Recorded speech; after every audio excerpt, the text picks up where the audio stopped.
Assalamualaikum anak-anak pelajar SPPM semua. Okey, bertemu lagi kita dengan subjek pengajian perniagaan tingkatan 6. Terutamanya anak pelajar 6 UPM. Saya Cikgu Siti Zubaidah dari SMK Sultan Ahmad, Kuala Terengganu. Okey, kita akan teruskan pelajaran kita untuk SPPM Penggal 2. Tajuk terakhir kita tajuk bab 9 pembuatan keputusan. Okay, untuk tajuk ni, kita tengok pada objektif ataupun sukatan pelajaran kita terbagi kepada beberapa bahagian lah. Okey, untuk bahagian pertama kita ada 9.0, 9.1 proses membuat keputusan. Kita bagi kepada dua, iaitu 9.1.1 dan 9.1.2. Itu jenis keputusan. Itu kita boleh mentakrifkan maksud pembuatan keputusan. Kemudian menjelaskan jenis keputusan merangkumi keputusan rutin dan keputusan tak rutin. Okey, seterusnya kita akan bincangkan proses pembuatan keputusan yang akan membincangkan 6 langkah lah. Okey, kita akan bincang nanti. Okey, seterusnya 9.2 kita akan belajar mengenai alat membuat keputusan. Okey, saya bagikan ini kepada bahagian 2 nantilah. Kita ada dua alat, satu alat kuantitatif. Okay, kita akan bincangkan alat statistik dan pokok keputusan. Seterusnya kita akan tengok kepada alat pembuatan keputusan kualitatif. Ada beberapa alat tu kita akan bincangkan nanti. Okey, kita nampaklah gambar-gambar yang kita akan jumpa nanti, alat deskriptif, statistik deskriptif tu dan juga analisis tulang ikan. Yang bahagian 3 kita akan bincangkan faktor yang mempengaruhi pembuatan keputusan. Itu ada 3 juga di sini. Pertama, faktor kedapatan maklumat. Kedua, faktor kecekapan pembuat keputusan. Dan ketiga, faktor situasi pembuatan keputusan. Okey. Okey, jadi untuk tajuk 9 ni, bab 9 ni, bab pembuatan keputusan, kita ada 3 pecahan lah, 3 pembahagian tajuk utama lah. Okay, tadi dari segi definasi dan pembuatan keputusan, proses dan definasi, kita akan bincangkan jenis. Bahagian kedua tadi kita akan bincangkan alat membuat keputusan dan bahagian ketiga ialah faktor pembuatan keputusan. Jadi untuk pelajaran hari ini, cikgu akan teruskan untuk bahagian 1 lah. Okay, bahagian 1 iaitu pembuatan keputusan. Kita ada pertama proses membuat keputusan. Okey, sebelum tu kita pergi kepada jenis dulu ya. Jenis keputusan 9.1.1 jenis keputusan, kita akan tengok takrif. Takrif ataupun maksud pembuatan keputusan. Kemudian kita akan jelaskan jenis keputusan merangkumi keputusan rutin dan keputusan tak rutin. Okey, dalam kehidupan kita seharian kita sudah pastilah tak boleh elak daripada melakukan ataupun membuat keputusan. Paling tidak pun hari ni awak buat keputusan nak makan apa, kan? Nak study apa, nak buat jadual macam mana, ataupun keputusan tu lebih berisiko. Contoh sekarang ni musim pandemik. Awak nak buat keputusan nak keluar ke tidak. Kalau keluar apa risikonya? Mungkin risikonya awak melanggar SOP dan sebagainya lah. Jadi begitu juga dengan pengurus lah, pengurus ataupun pihak peniaga lah, dia kena buat keputusan, terutamanya keputusan yang melibatkan rutin harian ataupun keputusan biasa ataupun keputusan yang melibatkan risiko, yang melibatkan kos. Okey. Jadi sebab tu kita perlu belajar tajuk pembuatan keputusan. Dan kalau kita imbas balik tajuk kemahiran sebelum ni yang kita dah belajar, kita ada belajar membincangkan kemahiran. Salah satunya adalah kemahiran pembuatan keputusan, termasuklah kemahiran yang lain, iaitu kemahiran konseptual, kemahiran ada 5 kan kemahiran konseptual, kemahiran teknikal, kemahiran perorangan, kemahiran pengurusan masa dan kemahiran pembuatan keputusan. Jadi untuk tajuk 9 ni kita akan bincang lebih detail lah apa dia kemahiran pembuatan keputusan. Okey, untuk pembuatan keputusan tak boleh nak guna ayat sendiri ataupun maksud-maksud biasa, walaupun kita dah biasa buat keputusan, tapi untuk dalam pelajaran kita kena gunakan istilah ataupun keyword yang khusus lah. Okay, merujuk kepada slide tu kita tengok, merujuk kepada satu proses mengenal pasti. Kita kena ada proses mengenal pasti dan menyelesaikan masalah. Maknanya keputusan yang kita buat ni bermula daripada kita ada masalah. Kita kena pasti masalah. Dan bila kita ada masalah, kita bentuk alternatif ataupun pilihan. Dan di sini kita kena buat penyelesaian dan memilih alternatif terbaik bagi menyelesaikan masalah tersebut. Jadi keyword yang kita ada situ yang cikgu dah highlight merah ni. Okay. Cikgu dah highlight merah ni. Itu yang perlu awak ingatlah. Okay, proses mengenal pasti dan menyelesaikan masalah dengan membentuk alternatif ataupun pilihan. Alternatif itu banyaklah bila kata alternatif ni. Okey, pilihan ataupun alternatif penyelesaian. Kita nak selesaikan masalah tu, kita ada beberapa pilihan dan kita pilih memilih alternatif terbaik bagi menyelesaikan masalah tersebut. Seperti mana kita sedia maklum, dalam perniagaan ataupun dalam pengurusan sebuah organisasi ataupun sebuah syarikat, kita memang akan menghadapi beberapa masalah ataupun beberapa isu lah. Okey, kita teruskan lagi. Okey, contoh dalam perniagaan kita ada masalah ataupun isu di sini. Saya ambil satu contoh. Contohnya jualan perabot merosot, increase in sales, merudum jatuh.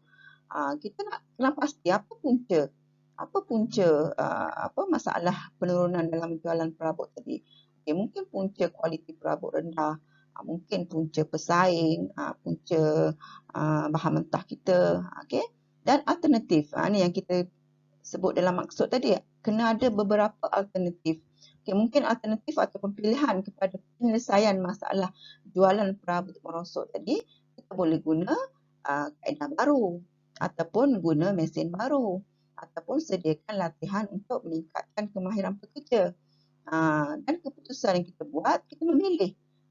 Kita akan buatlah macam mana nak pilih ni. Kita seperti mana yang saya bagi tahu dalam sukatan tadi, kita ada alat lah untuk menilai kaedah ataupun alternatif yang kita ada ni untuk memilih alternatif terbaik. Dan di sini mungkin kita akan pilih satu alternatif lah untuk menyelesaikan masalah jualan perabot merosot tadi.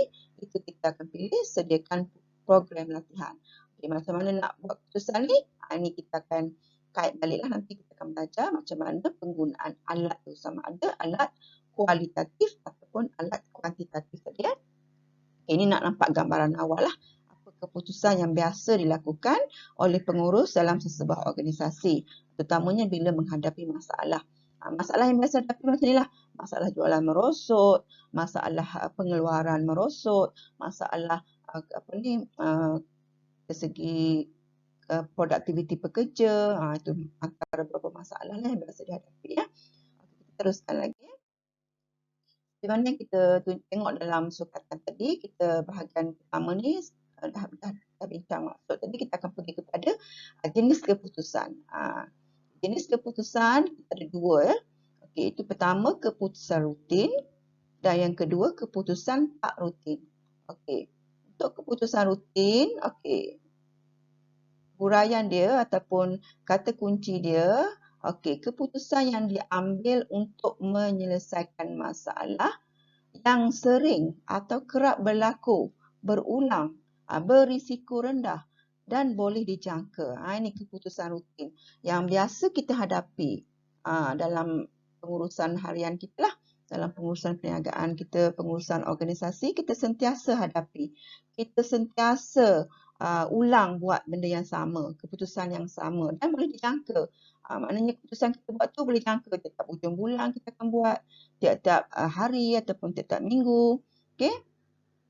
Dan keputusan boleh diambil dengan menggunakan kaedah yang diprogramkan seperti dasar dan prosedur. Jadi kita nak buat keputusan pun senang, kita dah ada rujukan, kita ada dasar, dah diprogramkan, dah distrukturkan dah macam mana nak selesaikan masalah tersebut. Okey, contoh keputusan rutin ialah keputusan untuk membuat pesanan bahan mentah oleh pengurus pembelian. Biasa dia buat keputusan nak order ataupun nak pesan bahan mentah ni mungkin tiap-tiap hujung bulan dan apabila berlaku pengurangan dalam stok bahan mentah lah. Okey, keputusan yang kedua ialah keputusan tak rutin. Ini perkataan tak. Ini dah tertulis dalam sukatan tak. Kalau kita tulis tidak, dia dah jadi fakta tu tak betul lah, ataupun dipanggil tidak tepat. Mesti ikut sama dengan sukatan keputusan tak rutin. Kalau kita jawab periksa, kita kena guna tak lah. Kalau kita guna tak ada markah lah untuk fakta khusus.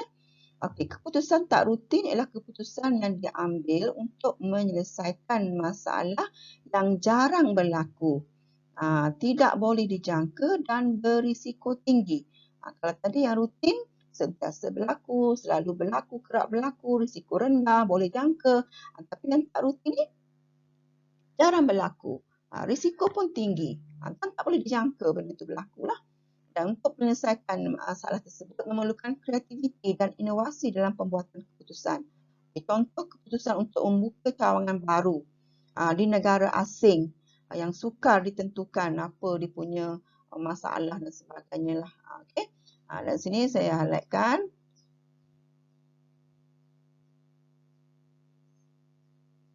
Okey, keputusan ni, jenis keputusan ni adalah fakta khusus lah. Fakta khusus. Dua perkataan ni fakta khusus. Kalau kita tulis ni kena ikut betul-betul lah ejaan dia. Macam yang cikgu cakap tadi, tak ni tak boleh guna perkataan tidak lah. Kena guna tak, TAK.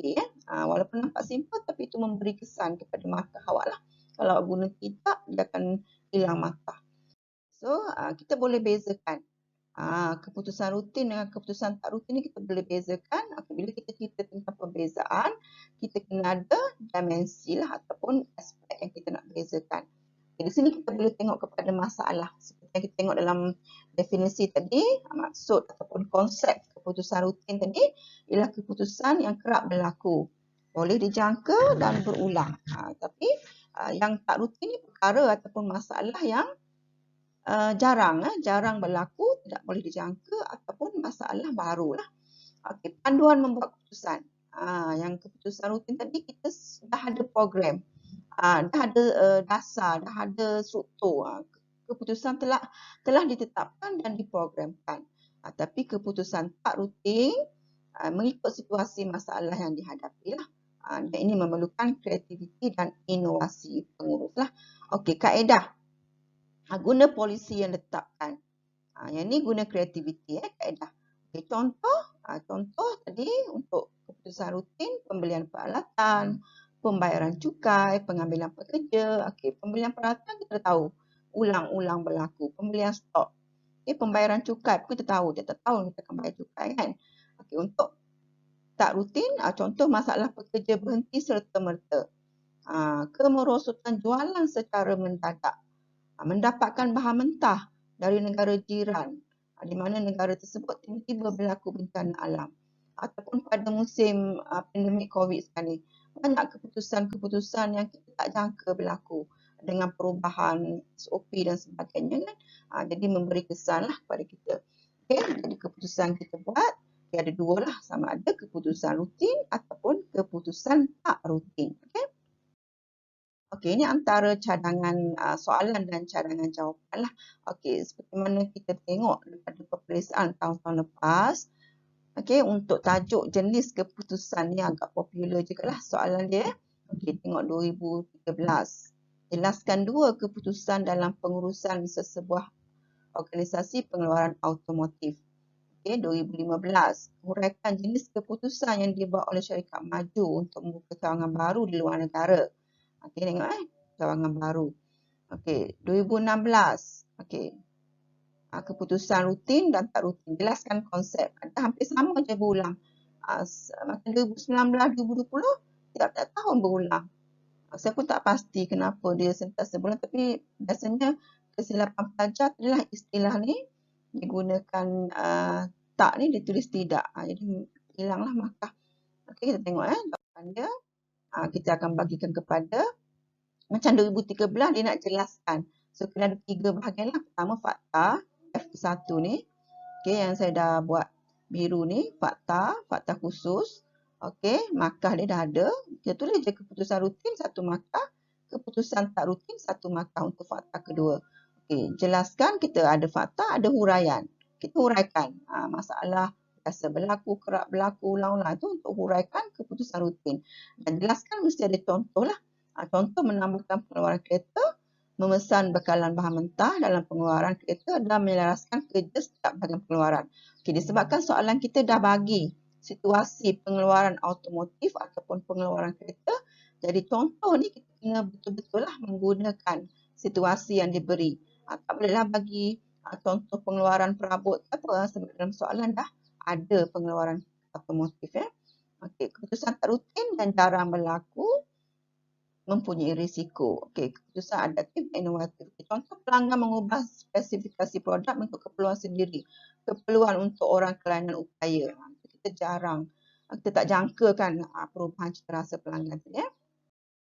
Okey, 2015 sama juga. Cuma yang ni hurai. Hurai tak perlu ada contoh lah.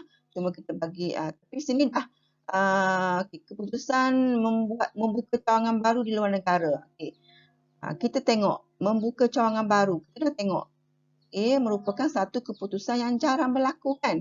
Jadi jawapan kita ialah keputusan tak rutin. Jadi untuk jawapan ni tak bolehlah bagi rutin. Kita boleh bagi dua keadaan. Satu tak rutin ataupun rutin. Setengah syarikat dia biasa buka cawangan ni. Jadi jawapan boleh betul belaka. Tapi kalau kita jawab tak rutin, kita kena sokong lah jawapan kita alasannya kenapa tak rutin. Mungkin buka cawangan tu jarang berlaku. Okey, masalah baru. Syarikat tu tak dapat menjaga keputusan dia. Kejayaan ke tidak. Tapi kalau kita jawab rutin, kita dah kena sokonglah jawapan kita tu. Okey, kalau kita rutin biasanya dia dah biasa dah. Dah jadi amalan biasa mungkin tak 5 tahun ke dia buka. Dan dia dah tahu dah situasi dia. Dan boleh menjangka dah syarikat tu dari segi lokasinya macam mana. Boleh jangkakan keuntungan lah. Okey, seterusnya kita tengok macam 2016 pun berulang, lebih kurang sama je.